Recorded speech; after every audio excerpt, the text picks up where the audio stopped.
تاخیرکردن زگپڕی دوای تەمەنی 35 ساڵی زیانێکی هەیە.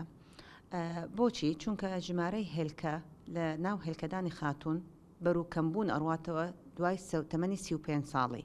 ئەوەش لە هەمان کاتی کواڵتی ئەو هێلکەکان لە ناو هێلکەدانەکانی هەمان کاتێک کواڵتەکانی ئەگۆڕێ. بەمەسم من و ئەو کواڵتەکە وەکی جاران نامێنێتەوە، وەکی تەمەنی 20 ساڵیەکان نامێنێ. ئەو کاتە چی ئەبێتەوە؟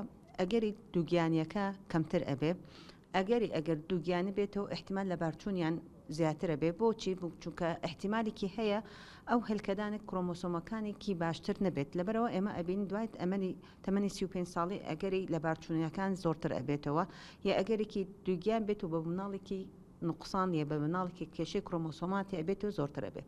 ئەگەر هات دوای 40 ساڵ حمل دروست بوو، احتیمالێکی هەیە زیانەکەی بۆ دایکەکەی خۆی ئەبێتەوە، چونکە احتیمالێکی مەتەرەن نەخۆشی شەکرەیە، نەخۆشی زەختە، نەخۆشەکان تر زیاتر ئەبێتەوە لە تەمەنی 40 ساڵ و لە دوای 35 ساڵ. لەبەرەوە ئێمە بۆ هەموو خاتونی کە ئەڵێنەوە